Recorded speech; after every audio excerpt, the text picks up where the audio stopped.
มีสุขภาพที่ดีค่ะขอบคุณพระเจ้าค่ะสำหรับวันนี้เป็นวันที่ดีให้ทุกคนได้เข้ามาเพื่อจะนมัสการพระเจ้าของเรานะคะก็ขอบคุณพระเจ้าวันนี้เราจะมีครอบครัวที่มาเยี่ยมเราในคราวนี้ก็เชิญครอบครัวทุกคนยืนขึ้นเราจะปรบมือต้อนรับค่ะ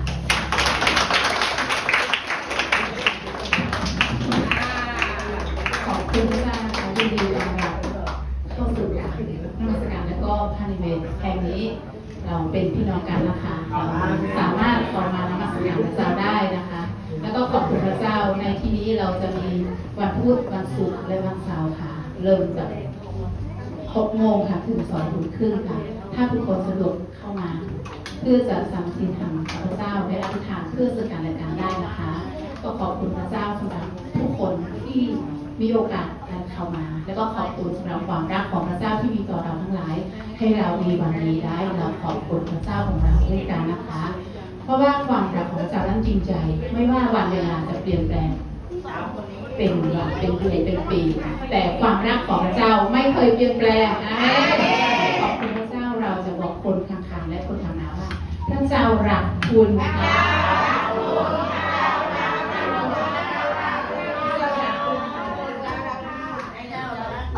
ขอบคุณพระเจ้านะคะในเวลานี้เราพร้อมจะเข้าสู่สายว่าเจ้ายังคะขอบคุณพระเจ้าชาวนี้ให้ทุกคนก่อนเราจะนมัสการพระเจ้าจะมีพระคำบนใจสำหรับพี่น้องทุกคนนะคะในพระคำบทประโยคบทที่20ข้อ8กล่าวถึง10บอกว่าจงระลึกถึงวันสะบาโตเพื่อเป็นวันบริสุทธิ์จงทำการงานทั้งสิ้นของเจ้า6 วันแต่วันที่7นั้นเป็นสะบาโตของพระเจ้าของเจ้าในวันนั้นอย่ากระทำการงานใดๆไม่ว่าเจ้าเองหรือบุตรชายหญิงของเจ้าขอบคุณพระเจ้าวันพระเจ้าเป็นพระเจ้าที่น่ารักค่ะพระเจ้าทรงสร้างฟ้าสวรรค์และแผ่นดินโลกรวมทั้งเราทั้งหลายด้วย6 วันแต่วันที่7พระเจ้าสัญญาว่าจะอวยพรผู้คนที่ได้เข้ามาเพื่อจะนมัสการเพื่อจะระลึกถึงความรักของพระเจ้าเพราะฉะนั้นอย่าลืมใจทุกคน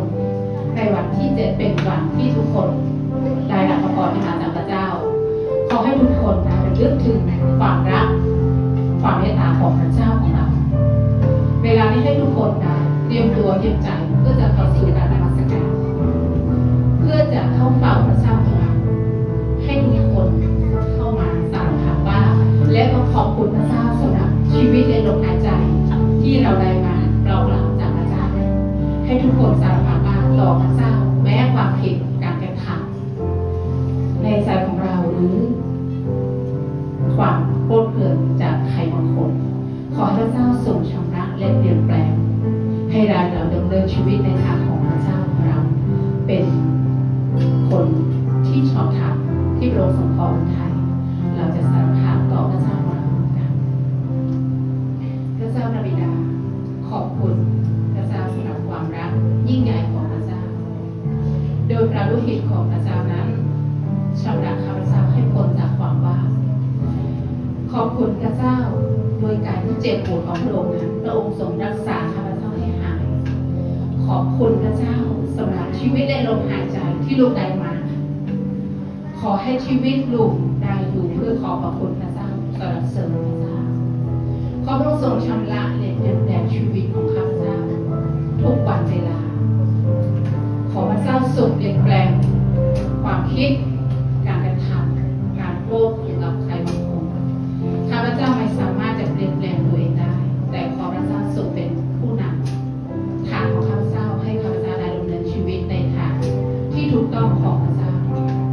ขอพระเจ้าทรงเปลี่ยนแปลงชีวิตของข้าพเจ้าให้มีชีวิตที่สวยงามในการดำเนินชีวิตในทางของพระเจ้าขอพระองค์ทรงชำระและยกโทษความผิดบาปของลูกขอบคุณพระเจ้าสำหรับชีวิตลูกในวัยนี้ขอให้เรามีชีวิตอยู่ให้เรานั้นได้มาเข้าสู่การนมัสการยกย่องสรรเสริญพระเจ้าพระเจ้าจริงเดียวสูงสุดพระองค์เต็มที่ผู้ดีสมควรจะได้รับการสรรเสริญลูกจึงขอบคุณพระองค์สารภาพของการสำราญที่มาจากพระเจ้าในพระนามพระเยซูคริสต์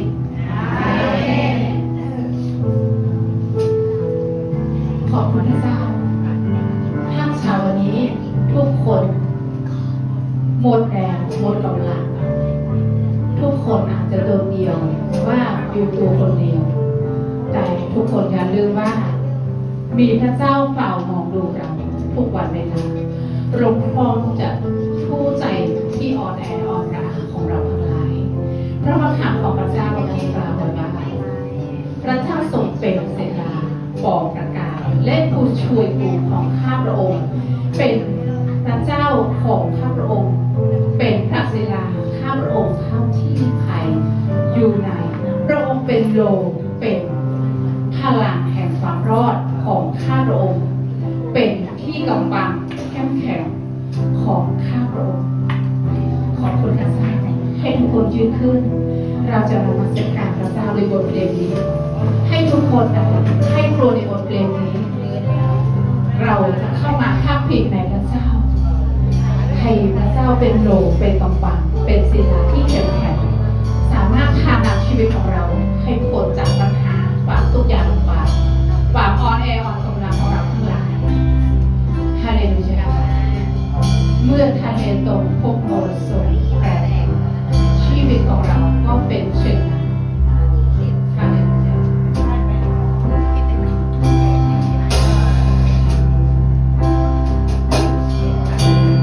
ทะเลตรงพบ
ก็เป็นเช่นนั้นแต่เราอย่าลืมว่าเรามีพระเจ้าเป็นผู้อยู่เคียงข้างเราเสมอวันนี้พระเจ้าจะทรงเติมเต็มและพระเจ้าเป็นกำลังให้เราทั้งหลายให้เราได้เผชิญทุกสิ่งทุกอย่างโดยพระองค์เราไม่ได้เดินคนเดียวอีกต่อไปแต่เรามีพระเจ้าที่อยู่เคียงข้างเราเสมอ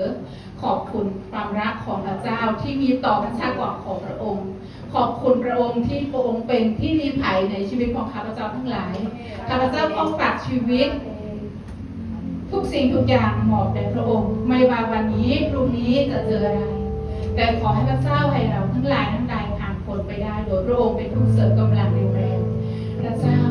สรรเสริญพระองค์สรรเสริญขอบคุณพระองค์ขอพระเจ้าทรงอวยพรพระชากรของพระองค์ที่เขามานมัสการวันนี้เขาหวังว่าจะได้รับกำลังได้รับการเจิมได้รับพระพรที่มาจากพระเจ้าบางคนที่ห่างจากพระเจ้ามาหลายวันหลายปีแต่วันนี้เขาจะมาพบกำลังใหม่ที่มาจากพระเจ้าขอให้เขาทั้งหลายได้มาพักพิงพักอาศัยในความรักของพระองค์เขาจะมีแต่ความสุขและสารสุขที่มาจากพระเจ้าขอบคุณพระองค์สรรเสริญพระองค์โมทนาพระองค์ในพระนามพระเยซูคริสต์อาเมนฮาเลลูยาขอบคุณพระเยซูฮาเลลูยาในพระคำของพระเจ้าในพระธรรมกาลพระเจ้าทรงเนรมิตสร้างฟ้าสวรรค์และแผ่นดินก็ว่างเปล่าความมืดอยู่เหนือน้ำและพระวิญญาณของพระเจ้าปกอยู่เหนือน้ำนั้นพระเจ้าตรัสว่าจงเกิดความสว่างก็เกิดขึ้นให้สิ่งเหล่านั้นสรรเสริญประนามพระเจ้าเพราะพระองค์ทรงบัญชาสิ่งเหล่านั้นก็ถูกเนรมิตขึ้นมาฮาเลลูยาขอบคุณพระเจ้าเรารู้ว่าพระเจ้าเป็นผู้ทรงสร้างฟ้าสวรรค์และแผ่นดินโลกรวมทั้งเราทั้งหลายด้วยพระเจ้าในวันนี้เราเชื่อว่าพระเจ้าเป็นพระเจ้าที่จริงใจพระเจ้าจะทรงระบายลมปราณให้เราได้มีชีวิตในลมหายใจเพื่อให้เราได้มานมัสการพระเจ้าและพระองค์จะทรงรักษาโรคภัยที่เรากำลังเป็นอยู่เราจะหายด้วยคำตรัสของพระเจ้าเพราะว่าพระเจ้าสัญญากับเราพระเจ้าจะอวยพรเราพระเจ้าจะทรงรักษาเราในเวลานี้ด้วยพระเจ้าค่ะลูกขอบคุณพระองค์เราจะร้องบทเพลงนี้ด้วยกันทรงเนรมิตสร้างฟ้าและพื้นแผ่นดินฮาเลลูยา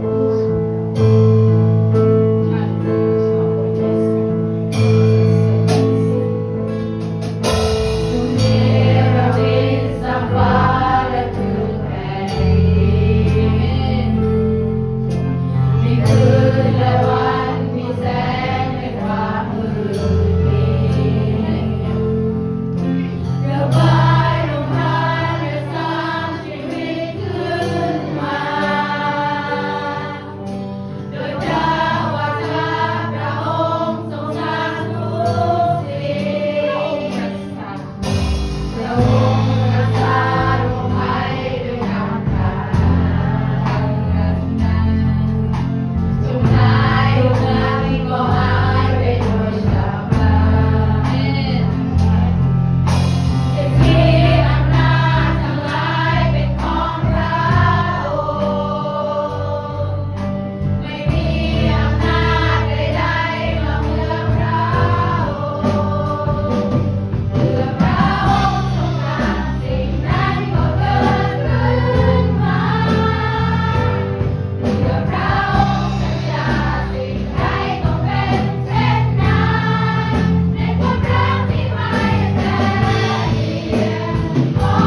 พระองค์เจิมเราด้วยความรัก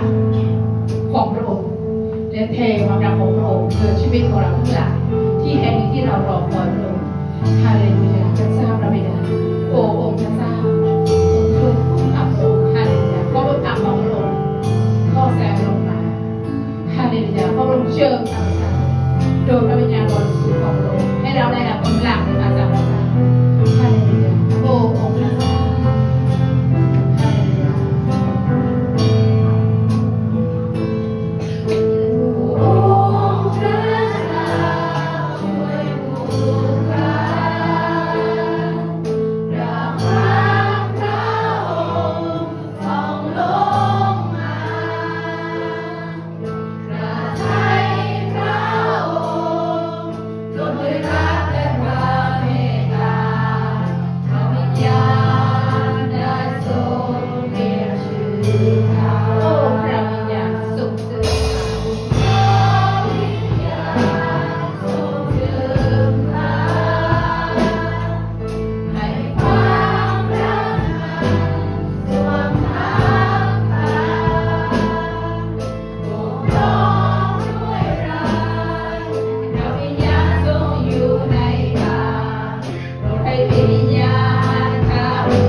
ฮาเลลูยา โดยพระเจ้านั้น โดยด้วยเหตุของพระเจ้านั้นทำให้ข้าพเจ้าได้เข้าสู่พระนิเวศของพระเจ้าเราทั้งหลายจะขอมุ่งไปที่แทนบูชาสู่บัลลังก์พระคุณยิ่งใหญ่ของพระองค์ฮาเลลูยาลูกขอการเชิญที่มาจากพระเจ้าในสถานนมัสการแห่งนี้ลูกเชื่อว่าพระวิญญาณบริสุทธิ์ของพระองค์สถิตที่นี้ให้ทุกคนได้รับกำลังได้รับการเชิญท่ามกลางนมัสการของพระเจ้าฮาเลลูยาฮาเลลูยาเราจะคอลงไปที่แทนบูชาฮาเลลูยาฮาเลลูยาชม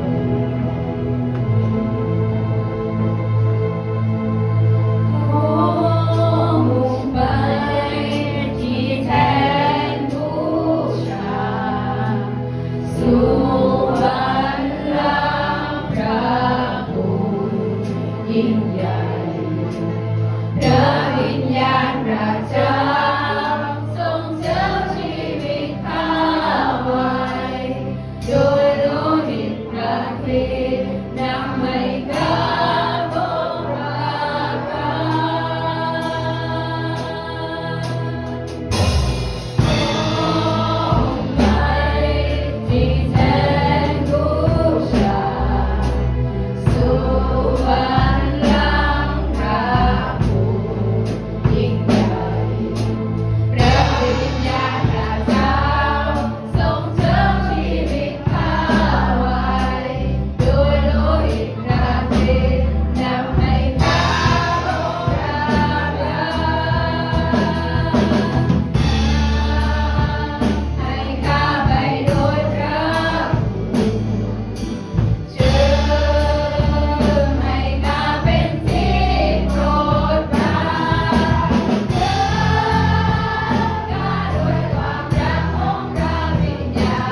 รเสริญพระองค์พระเกียรติพระสิริจงมีแด่พระองค์แต่เพียงผู้เดียว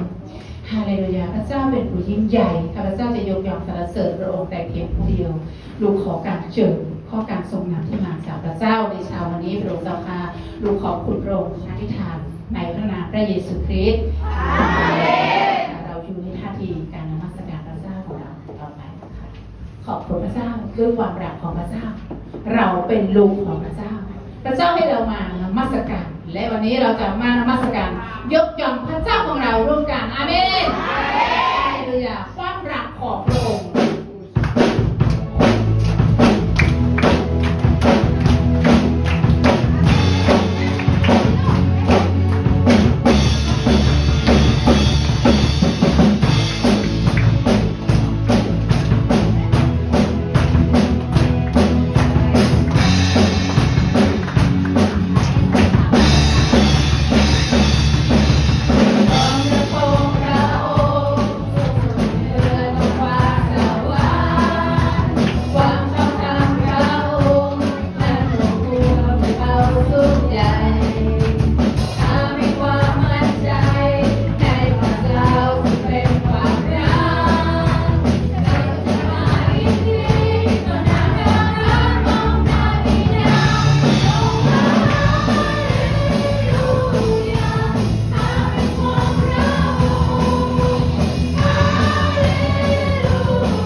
ระองค์เป็นผู้ยิ่งใหญ่สุด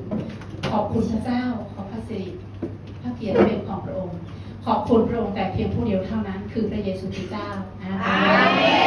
นเชิญทุกท่านนั่งลงได้ค่ะขอบคุณพระเจ้าเรา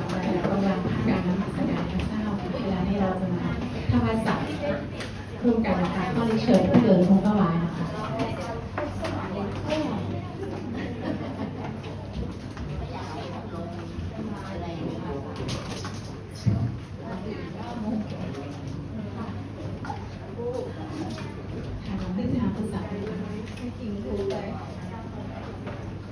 พระเจ้าพระบิดาของพระเจ้าสรรเสริญพระองค์ในวันนี้เรามารวมที่ถามธรรมสการพระเจ้าและนำสัตว์ส่วนหนึ่งที่ถวายแด่พระองค์พระผู้เป็นเจ้า